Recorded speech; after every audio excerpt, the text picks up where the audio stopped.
All right, thank you. I'd like to call the Senate Transportation Committee meeting to order. The first bill for our consideration is House Bill 59. The department, would you care to comment on it? Thank you, Mr. Chairman. I'm Chris Smith, the Director of the Commander's Action Group for the Wyoming Military Department. Major General Porter sends his regrets. He was unable to be here this afternoon. House Bill 59 is a result of an interim study, a Joint Transportation Committee bill. During the interim, we were looking at how to help guard strength that we've talked about over the years, and in particularly post-COVID, where the Army Guard's down to about 95% strength and the Air Guard's just over 90% strength. The problem with strength is nationally, a lot of dollars, mission decisions, upgrades of equipment are done on a strength basis. So being under strength puts us at a disadvantage competitively for DoD dollars. So during the interim, a committee was formed, involved two of the members from the Joint Transportation, and they came up with three bills that have been before the legislature this session, of which this is one of them. Guard tuition benefits, it's an expansion of the existing tuition educational program that has been in place in our state since 2001. The existing program is for Guard members in exchange for 6 years of a service commitment. They can obtain educational assistance that essentially pays for one degree at a Wyoming school, University of Wyoming, and the 6 community colleges mostly, although some technical schools here we've also had people do. So what this bill does is it expands the benefits. This was a retention idea that a member who, in exchange for, besides the 6 years, an additional 4-year service commitment, could transfer any unused benefit that they may still have to a spouse or dependent. So that's what this bill does. So if you go on to page 2, really pages 2, 3, and down to the bottom of page 4 are just adding spouse or dependent or spouses or dependents to the existing bill, which only applied to members before this bill, the existing statute. So down at the bottom of page 4, on line 19, we talk about if a member is satisfactorily participating, and then you go on to page 5, in addition to the 6 years they sign up to be in the program, if they sign up for an additional 4 years, they can transfer any unused benefit to a spouse or dependent. Back at the beginning of the bill, on page 2, I apologize, I meant to show lines 6 through 8 define dependent as a person enrolled as a dependent in the Defense Enrollment Eligibility Reporting System. This is a federal system that has a whole bunch of rules under federal code. So not just anybody can be a dependent. So generally you have to be living in the home. 50% of your support or more has to be being done by the military member to become a dependent. So it's not just anybody. It takes a little bit. If it's a son or daughter in a separated or divorced situation, there are some additional rules that you have to meet for that. So that's how dependent is defined. And then, so on page 5, we're essentially adding the ability to transfer any unused portion to a dependent or spouse. It gets people to the 10-year mark because the 6-year initial enlistment requirement plus the 4 years to be able to transfer it. Once we get people to the 10-year point for our military members, generally speaking, we get to keep them for a while because they are pretty vested in the Guard. Down on the bottom of page 5 onto page 6, again, this is talking about some of the prerequisites of the program. And again, we're just adding spouse or dependent. And then down on page 7, Any member who receives assistance and fails to complete the initial 6-year commitment or the additional 4-year commitment essentially has to pay the entire amount that's been paid for their educational benefit back. There is, under our rules, the rules exist for this already, that you can ask for a waiver. That's really for the case where somebody is medically disqualified from further service. Often they'll do a proration. If you serve 4 of the 6 years, you only have to pay back a quarter or a third of what you've been paid. So then down on the bottom of page 7, really on page 8, is section 2. The educational program is well used. We currently have a budget of a little over $1.6 million for a biennium, so about $800,000. This program, we believe, could increase by 75% or so the number of people participating in the program. So you'll see on page 8, there's an appropriation of $745,529. And this is really an estimate. If this program is wildly successful, we really have no idea what the actual amount could be until we start the program and see how utilized it is. What's important, I'm sure, for the committee's benefit is it can only be used for this purpose and it reverts if it's unused. Then down on line 17 on page 8 and following, we do ask for an additional full-time position. And you can see the dollar amount there, $130,675, which is the estimate from LSO and our state people for a full-time position. Last year, the legislature, in order to help our retention, passed a child care reimbursement bill. There was no funding for the administrative support of that then.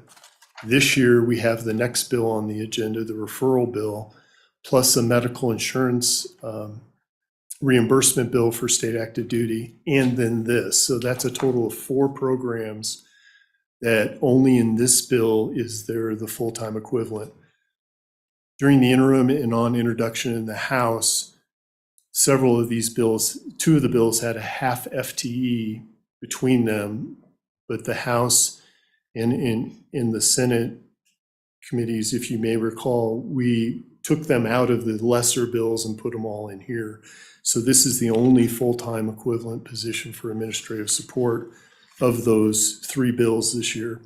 Then on page 9, there's also a one-time fee, and this comes from ETS. And I actually have and can provide to the committee the ETS estimate in order to create a spreadsheet program and everything else to run this program. This is a fairly labor-intensive program from our experience in a current tuition program. People sign up, somebody has to make sure they meet all the prerequisites of that, they're satisfied participating. They then, when they enter, they have to communicate to the college and say, yep, we'll pay. An invoicing comes down at some point when it's past the point to add drop for that school. And somewhere along the lines, then we reimburse the university or college for that fee. So the $109,412 of that, 104 is a one-time fee. The rest is for continuation of the website and ETS support. That's the bill in a nutshell, and I'll certainly answer any questions. I will say, however, that again, this and the next bill this committee will consider, the referral program, are really getting at our strength in the National Guard, and certainly I'll stand for the committee's questions. Any questions, committee, for Mr. Smith? Senator Furphy. Thank you, Mr. Chairman. Do I understand this right? They could go to any school, university in the country if they qualify under this program? Thank you, Mr. Chairman. Mr. Chairman, Senator Furphy, no. The program, and that's the problem with a bill like this that's expanding an existing statute, in the existing statute, it has to be a Wyoming-based school. So what this program does, I didn't say, it's only for Wyoming schools, so it helps families stay here. By including spouses in particular, it keeps families here.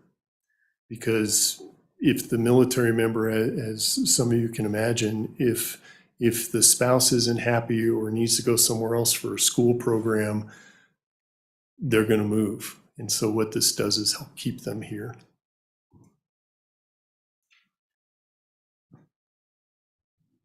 Further questions? Thank you, Mr. Smith. Thank you, Mr. Chairman. Any other comments in the room?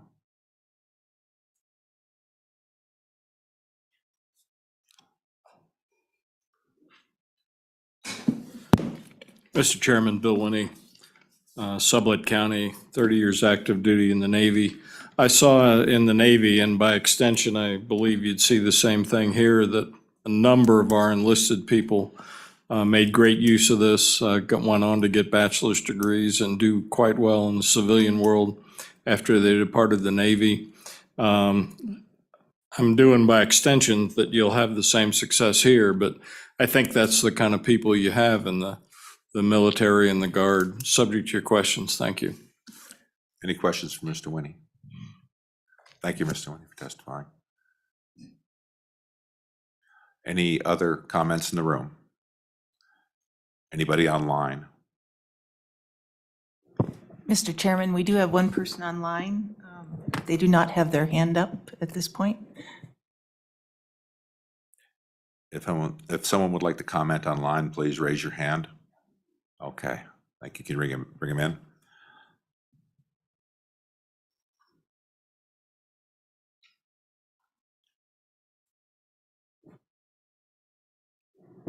Mr. Chairman, I admitted Dale Steenbergen. Mr. Steenbergen, would you please turn on? Oh, there you are. Welcome to the committee, sir. Would you like to comment? Yes, thank you, Mr. Chairman, committee. I am Dale Steenbergen. I'm President, CEO of the Greater Cheyenne Chamber of Commerce. I'll just speak about a couple of these bills and then be done. And I know it's a long day for you guys. One of the big things for basing for the military these days is troop strength. And we are challenged with that a bit in Wyoming currently. And we need to get that up so that we are successful at landing some of the missions and equipment that we need. I think additionally, we all know that this is a moral obligation to the men and women who serve in uniform for this nation, and it's a good benefit for them. And I would just encourage an affirmative vote and get these items that encourage troop strength through, Mr. Chairman. Thank you so much. Thank you. Is there any questions to Mr. Steenbergen? Seeing none. Thank you for your time, Mr. Steenbergen. Have a nice day for commenting. That concludes public comment. Committee, what is your pleasure? Moved by Senator Furphy. Any amendments? Question being called. Roll call vote. Senator Brennan. Aye. Senator Furphy. Aye. Senator Kolb. Aye. Senator Pappas. Aye. Chairman Boner. Aye. 5 ayes. Well, the next bill for our consideration is House Bill 38. Are there any? Well, come forward. Thank you. And would you like to go first, Representative? Chairman Kolb, thank you. Chairman Boner, Kolb. This is different for me. I appreciate you guys hearing this bill, and I will do my best, and I'm going to have my bullpen here back clean up for me on this particular bill. But Excuse me, Representative Lennon, could you say your name? Oh, certainly. Representative Landon Brown, House District 9 here in Cheyenne. Thank you, sir. Chairman. Representative. Mr. Chairman, this is actually a fairly simple bill. And what I will say is we did do some cleanup on the House side of this bill as it came out of interim work. There was a pretty hefty appropriation in here. And working with the military department, we adjusted that hefty appropriation down to a right-sized appropriation. And we even got it through our House Appropriations Committee. So that's a pretty good testament to that particular portion. But what we're doing with this bill, Mr. Chairman, is we're trying to ensure that we're doing everything that we can to build strength in our Guard forces.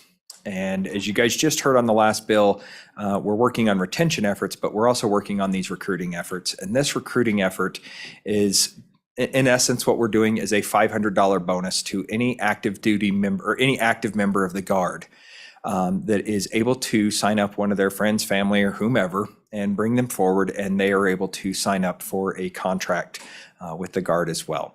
And so I don't have to go through the entire bill if you don't want me to, Mr. Chairman. It's totally your call. If you'd like me to go through the bill, I can do that. But that's ultimately what this bill is doing. There is a $215,000 appropriation, which is roughly 600 referrals over the course of the period.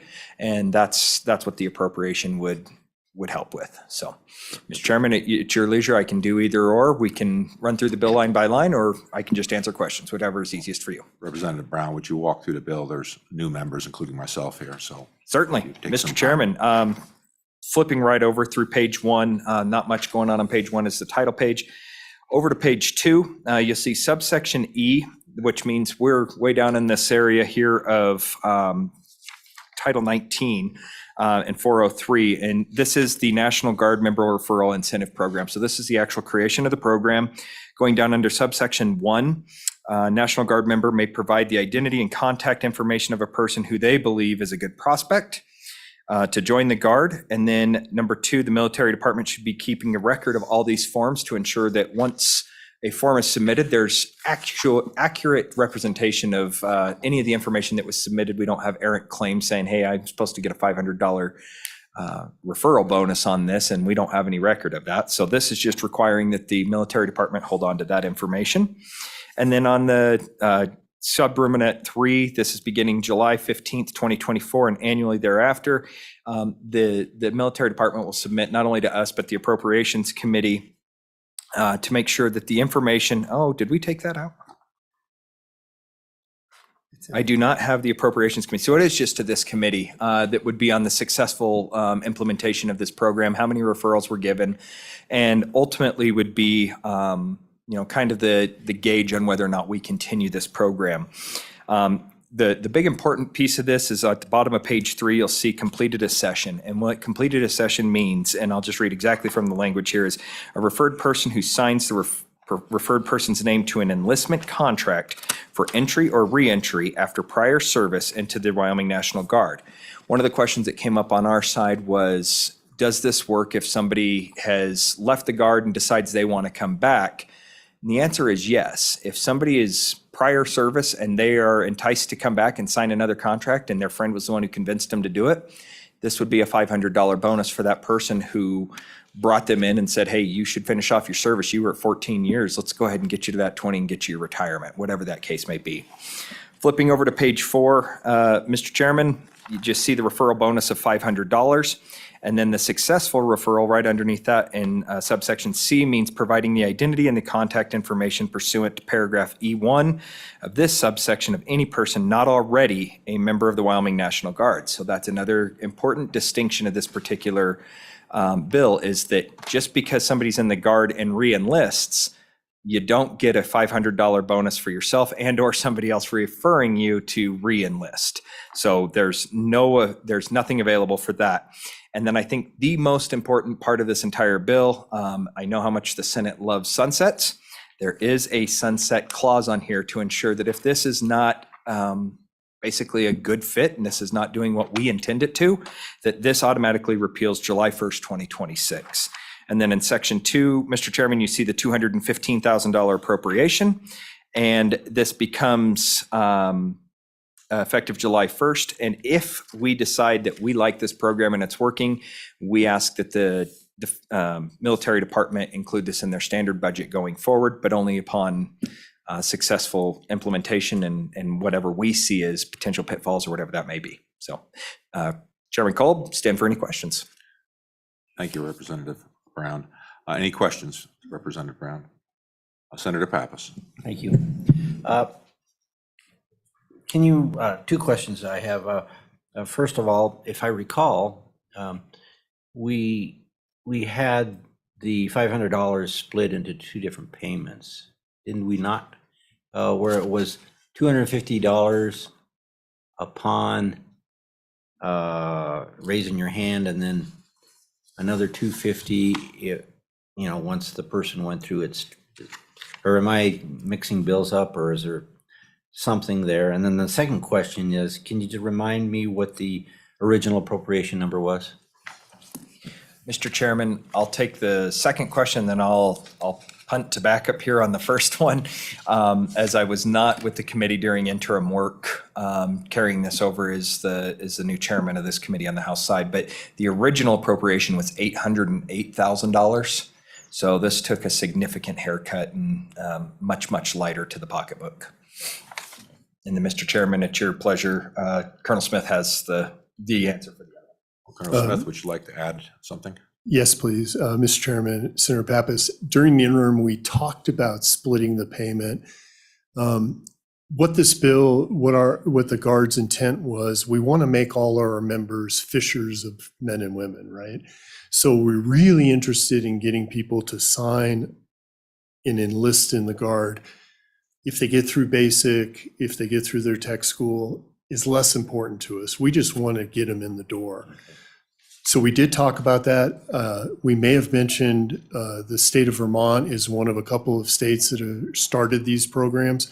Vermont pays $1,000, $500 on an enlistment contract like this bill does, an additional $500 once they pass through basic. We didn't want the administrative headache of that because you have to track all that. Then you get the question of, well, did they fail basic because they found they're pregnant or they broke their leg? And then you get an argument and, well, I referred them. So we just wanted to get people in the door and sign an enlistment contract, make it fairly simple. One of the other things I wanted to mention is there was some discussion in the interim and on the House side, is $500 motivating? And we did talk to a bunch of our 18 to 24-year-olds who are really, we want them to get their friends involved in the Guard. And $500 is a lot of money to them. May not be a lot of money to some people, but I don't know anybody who's going to pass up the opportunity to make $500. And so that's really what's going on in this. Thank you for the reminder. Thank you, Mr. Chair. Thank you, Colonel Smith. Representative Brown. Mr. Chairman, thank you. One other important piece of information that I wanted to make sure I remembered as well was our standing committee amendment that came out of the House. And that actually removed an appropriation for a position and the funding for a position, for a halftime position in this particular program. To be candid with you, that actually got morphed into 3 different bills, and there was a halftime position in 3 different bills. What was done is that was all conglomerated into one position in one bill, and it was struck out of this particular one. So you no longer see that appropriation and or that person in this particular bill. Well, thank you for the good work of the House, Representative Brown. Are there any questions, committee, to Representative Brown? Seeing none. Any questions to Colonel Smith? Seeing none. Thank you. Thank you. Anybody in the room wish to comment? Mr. Winnie, come on up. Mr. Chairman, Bill Winnie, Sublette County. I support the bill. And I think the beauty of the bill is the fact that it gets our guardsmen out there talking to other people, other eligible potential members of the Guard, and talking about, hey, this is what it's really like. We're seeing things at the national level, the enlistments in the services, all of them are way down because of some things perking along up there. I'm seeing the Navy, I get a thing on the internet called Early Bird, which is a compilation of various military associated news. And we're seeing signing bonuses for Navy guys that are fairly substantial. Because of that problem with enlistees, and that's bleeding over. In my conversations with Colonel Smith, that's bleeding over into the Guard.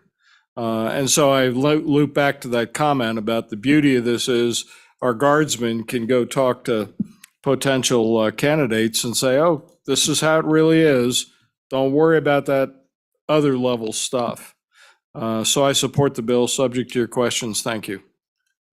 Any questions for Mr. Winnie? Seeing none, thank you, Mr. Winnie. Last call, anybody in the room wish to comment?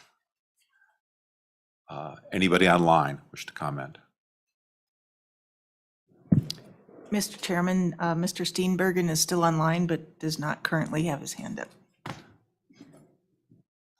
Mr. Steenbergen, would you like to comment on this bill? Well, I guess, well, I thought he was still listening. Okay, well, public comment is now closed. Committee, what is your pleasure? Moved by Senator Pappas. Discussion on the amendment to potentially on this bill. Anybody have any comments? You can just see page 1. Any comments? Amendments? Any page 2? Any amendments? Page 3. Any amendments? Page 4. Mr. Chairman. Senator Furphy. Yeah. Just wondering about the 808,000. Did I understand House reduced that? Yes. To 200. Or what I have is showing 8. Blue Oh, copy, The corrected copy. right, good copy okay. in your folder. Thank you. All right. Well, question, Mr. You call for the question? Question called by Senator Pappas. Roll call vote. Senator Brennan? Aye. Senator Furphy? Aye. Senator Kolb? Aye. Senator Pappas? Aye. Chairman Boner? Aye. 5 ayes. Who would like to carry this bill? Senator Pappas? Thank you. You'll carry the bill. And then backtracking on the first bill we had discussed, which was House Bill 59. Who would like to carry that bill? Senator Furphy. Okay, it's yours. Next for our discussion is House Bill 59. Representative Brown, would you care to fill us in on what this bill does? Chairman Kolb, absolutely. This is kind of a pet project that unfortunately had to come to the Green Books. And I will just start off by telling you that this particular bill, I've tried working this for the past 2 years, kind of behind the scenes and not really doing much of the work of putting it in the Green Books because a couple of the other states have done this internal policy with their Department of Education, and it wasn't required to have any statutory language. Unfortunately, during the transition of having multiple superintendents over the past couple of years, we've seen just kind of a breakup. Luckily for us, the program still continued, but it still needs some statutory direction and some statutory guidance for some districts to feel a little bit more comfortable with the program. So what this is the Purple Star Schools program, Mr. Chairman. This is a Department of Defense, I don't want to say sponsored because it's not sponsored by them, but it's certainly encouraged by them. And this is in an effort to ensure, just as Mr. Steenbergen had mentioned, that we show our military appreciation by making sure that students are welcome into our schools when they transition into our communities. And mainly being here from Cheyenne, growing up in a military family, as well as having a father who served with Senator Pappas, actually, and being out here to witness everything that occurs out on base and having friends that move away every 2 years or 4 years, you start to understand the implications of what it's like to be a service member. So what this bill is trying to do is create a program that schools are completely voluntary to join into. It is 100% voluntary, and there's no cost associated with it. What it is they would be designated a Purple Star school if they implement a few of the portions that are covered in this bill. And Mr. Chairman, I'll walk you through the bill to explain exactly how that would happen. Mr. Chairman, if you look on page 1, you talk about a military connected student, and that's really what we're talking about is the students and the parents here. But really what it boils down to is sections B and C on page 2 is the department shall designate a school as a Purple Star school if the school applies to the department and they're qualified underneath subsection C. Underneath subsection C, you have to qualify as a Purple Star school, you have to have a staff member designated as a military liaison that will identify military-connected students who enroll at the school, serve as the point of contact for the school and military-connected students and their families or guardians, assist in developing, coordinating appropriate services and programs relevant to military-connected students. And then on top of that, they will also maintain the school website with easily accessible information on the school website for students and their families, including relocation, enrollment, and registration, and also how to do transfer of records from another location to this particular location. And I do believe that this will work hand in hand as well with Chairman Boner's bill that is being overheard over on the House side tomorrow, as a matter of fact. In regards to if you have a kid that needs to change schools, this Purple Star School program would really assist those parents to know, hey, this particular school is a highly sought after school and they see the value in our military. So continuing on, you will see that there is academic planning course sequences and advanced classes available at the school, counseling and other support services available for military connected students enrolled at the campus. And then the name and the contact information of that liaison would be up on that website as well. And then the third and fourth portion of this would have the transition program, which may be led by the students if appropriate, which I think is kind of a unique way of looking at this. And there are a couple of states that do that right now. But mainly if that's again, this is all permissive and it's not required. But they also will offer professional development, Mr. Chairman. And what is really important about that is the professional development for this means not every teacher is brought into the foray of understanding what it's like to have a child that, you know, if you've got 26 kids and they're all third graders and you have that one student that's the military connected and he's struggling, well, what's he struggling with or what's she struggling with? And that could be the recent transfer or it's my third school in, you know, as many years, whatever that case may be. They have the professional development to identify these students and work with these students to make sure that they have the tools necessary to help these students succeed as they move through. And then, Mr. Chairman, the last thing that this bill requires if they want to become a Purple Star school is do one of at least these three following, and that's have a resolution adopted by the school board recognizing this school, provide recognition of the month to a military child or military family member at the school itself, or they could partner with a local military installation that provides opportunities for active duty military members to volunteer at the school, speak at a school assembly, or host a field trip. Mr. Chairman, everything underneath this, again, is a completely permissive bill. It is something that really does kind of put a feather in our cap when the Department of Defense looks at these military-friendly states when they start doling out missions and funds from the Appropriations Committee out there in Washington, D.C. These are the types of things that ensure that Wyoming stays on the upper echelon of those discussions. And like I said, I would have preferred to not do this without having the green books, but unfortunately, it just didn't work. So we're going to put it in the green books and we can have it there. So I'll stand for any questions that you may have. Thank you, Representative Brown. I did have one first. Did you have any contact with school district boards and ask them what they thought of this proposal? Mr. Chairman, I have specifically for Laramie County 1, I've spoken with them. They were in favor of it. And as a matter of fact, they actually already have 2 schools that are basically geared up and ready to go with this, one being Freedom Elementary and the other one being a junior high here in Cheyenne. Thank you, Representative. Any questions from the committee to Representative Brown?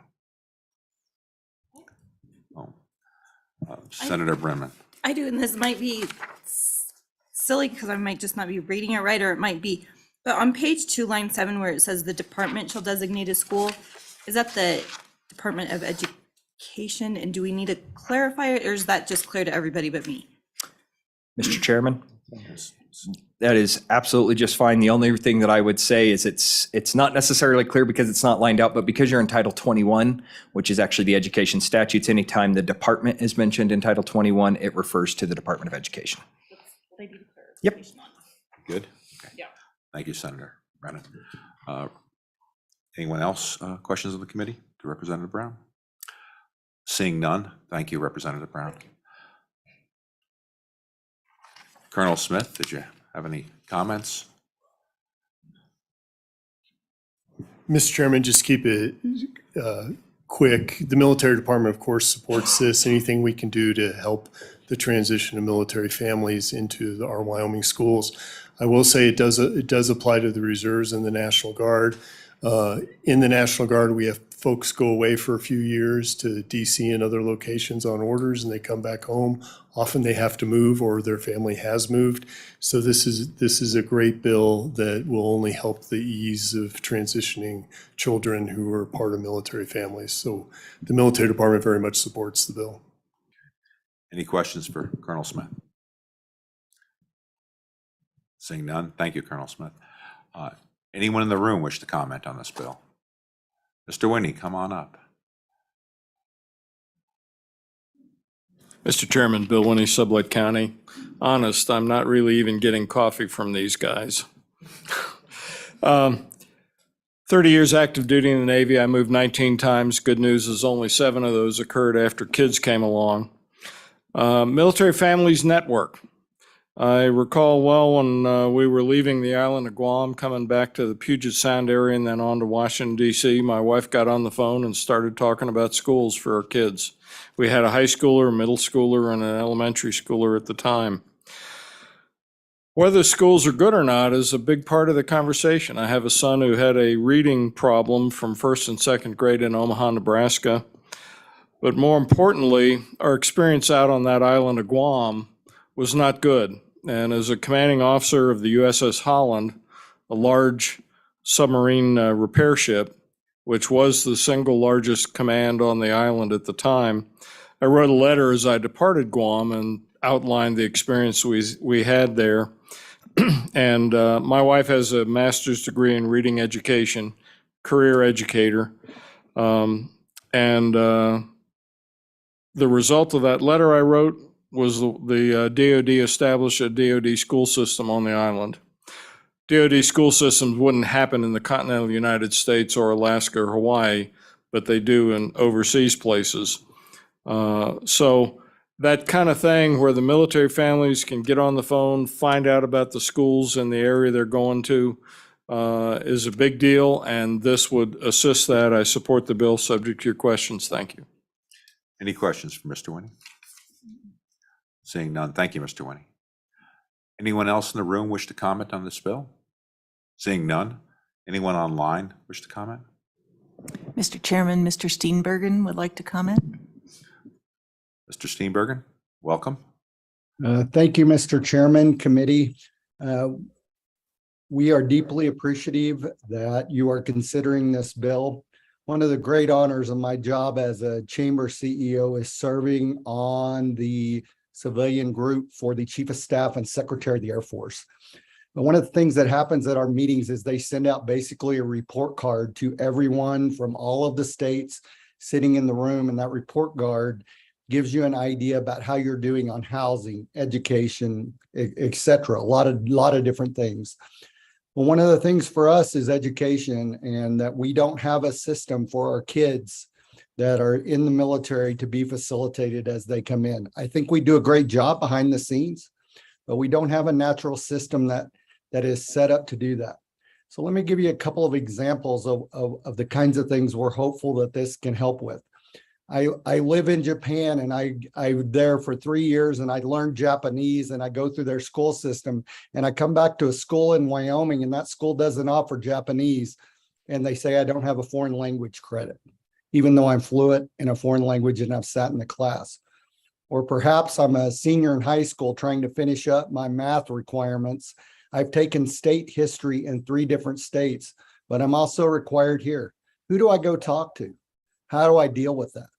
So, Mr. Chairman, I think this will help with a lot of those issues, give those kids somebody to speak with and work through their problems. I think we're good about trying to do that in Wyoming, but this gives them a hand up. And I'd sure like to see that report card go from yellow to green when I look at it the next time at one of our Chief of Staff's meetings.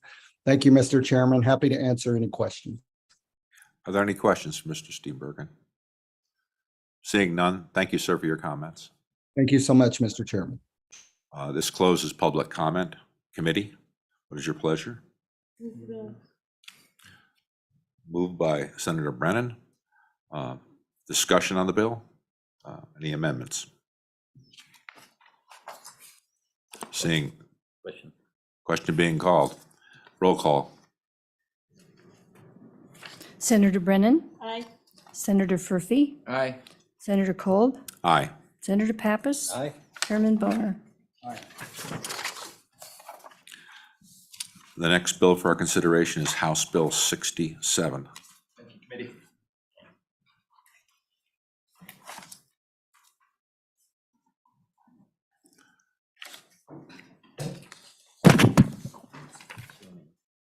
Representative Stivar, Thank you, Mr. Chairman.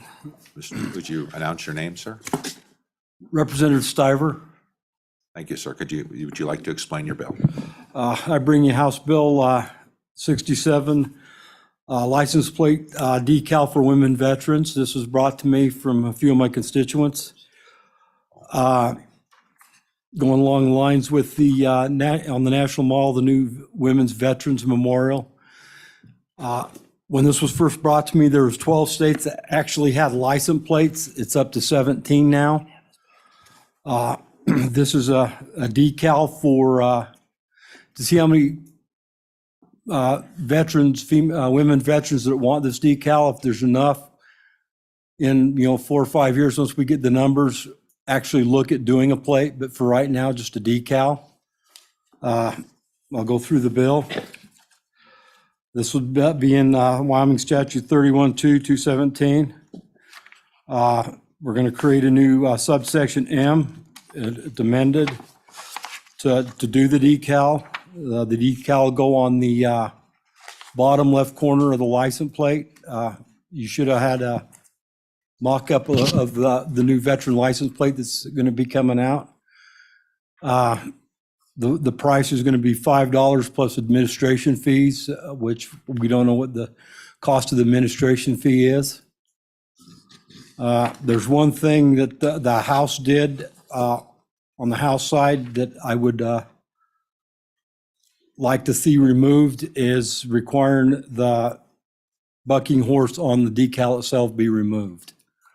We've already got the bucking horse on the plate, and it'll make the decal more simpler to do. Representative Stivar, would you give us the page and the line number? I just had it.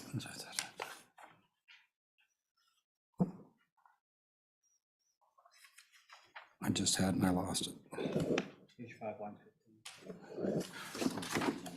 Yeah, page line 15, yeah. They added, the armed force shall bear the description of the bucking horse and rider pursuant to Wyoming Statute 8-3-117. And I don't think we need that on there, because like I said, the plate already has the bucking horse on it. All right, thank you, And- Representative Stivar. Any committee, any questions about the bucking horse being removed? Senator Boner. Thank you, Mr. Chairman. So what's that reference to 8-3-117? What does that state? Is it requiring the bucking horse and rider, or is that included? Senator Chairman, Senator Boner, can you ask that question one more time? I didn't get it. That amendment made reference to statute 8-3-117. What does that statute say? Senator Boner, I'm going to have to go to the Department of Transportation. This amendment was put on by 4 individuals in the House, and I have my own opinions of why they did it, but. Thank you, Representative Stivar. Any other follow-up, Senator? No? All right, let's move on with the bill. Any other comments, Representative Stivar? This bill's supported by the VFW, American Legion that I've been involved with, the disabled veterans. And like I said, it's an optional program. If the woman veteran wants it, she can go get it. And I know I've been told by quite a few that they're going to do it. All right, Thank you, Representative Stivar. Are there questions to Representative Stivar? I have one, Representative Stivar. Why are we only including women on this decal? I mean, it seems frankly a bit strange for the equality state. Why are we doing that? Could you tell me why?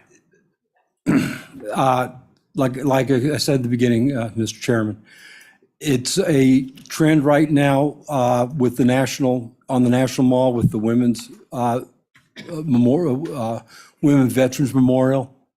Like I said, some female vets will want this, some won't. Veterans are veterans, doesn't matter. But some will want to be recognized as women veterans instead of the people thinking that they're riding on their spouse's coattails. Thank you, Representative Stivar. Any further questions in the committee? Seeing none, thank you, Representative Stivar. Anyone else in the room wish to comment on the bill? Oh, well, agency first. Agency, please come up.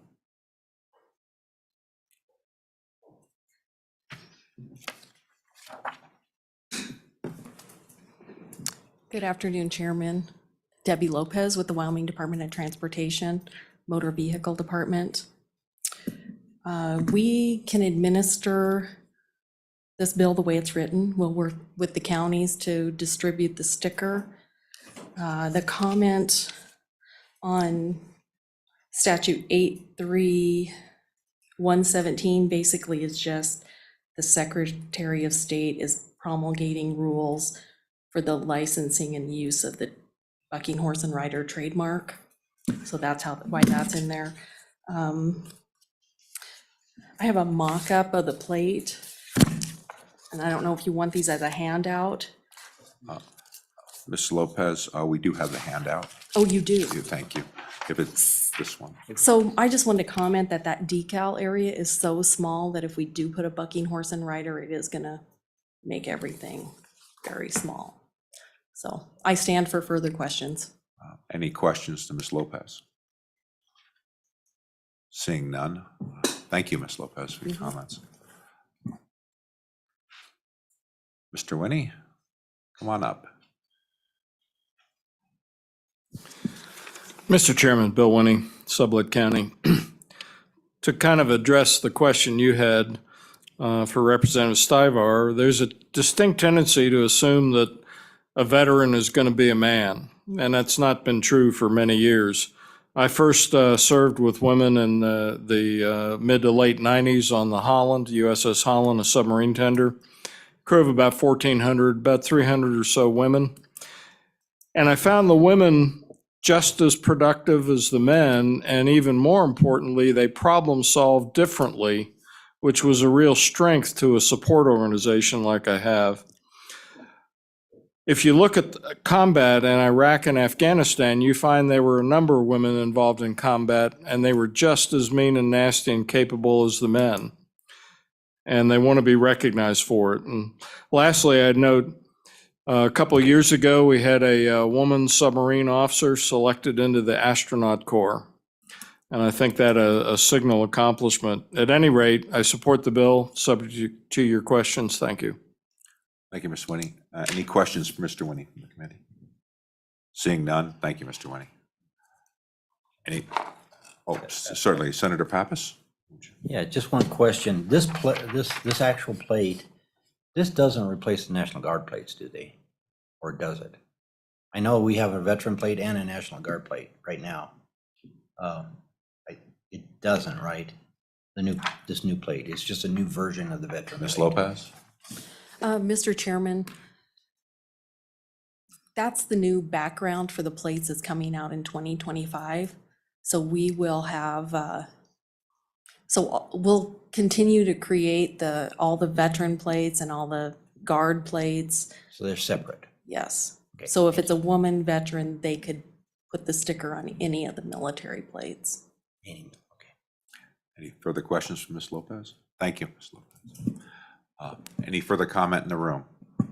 Anybody wish to comment? Anybody online? Mr. Chairman, no hands up online. Thank you. That closes public comment. Committee, what is your pleasure? Moved by Senator Pappas. Further discussion, any amendments? Yeah, that should amend. Oh. Line, Senator Brennan. hopefully I do this right, but I would move to amend page 5, line 15, starting with the word shall to 16, line 16, ending with and. Is there a second? Which one is it? Or on page 5, line 15, beginning at shall. So it's strike shall bear depiction. Mr. Chairman, Yes. may I ask if that's the exact language that was inserted by, or did they have alternate language that was changed? Maybe someone. From the House, or, excuse me, Senator Boner. Mr. Chairman, looks like you should have an attachment at the back, which was the House amendment. And so I think that you want to also still include the words shall bear. That'll make the sentence read better. Yep, you're right. I don't have an attachment. Nor Got do- some special. Nor do I. Okay. So Senator Boner, could you help us out with that? Yeah. Oh, no. Grammatically correct, that's important. So this is the amendment that came from the House? Okay, so it's, so I guess we would then move to strike this amendment. So Senator Brennan? Okay, so okay, so let's just, okay, so can we reverse the House standing, was this a? House Standing Committee Amendment 1 in House Bill 67. We'll just, make an amendment to strike Yeah. that language. Yep. Does everybody understand? Yep. Okay. Any other amendments? Oh, we gotta vote on that. Wow. Okay. All in favor, say aye. Aye. Aye. Any opposed? Amendment passes. Back on the bill. Any other amendments proposed to the bill? Question being called. Roll call vote. Senator Brennan. Aye. Senator Furphy. Aye. Senator Kolb. Aye. Senator Pappas. Aye. Chairman Boner. 5 ayes. Well, that concludes the, who's going to carry the bill? Senator Boner, I noticed your name was on the bill. Would you carry both of the bills with your name on them? Senator, thank you. Any other business to come before the committee? Seeing none, I call this committee adjourned. Meeting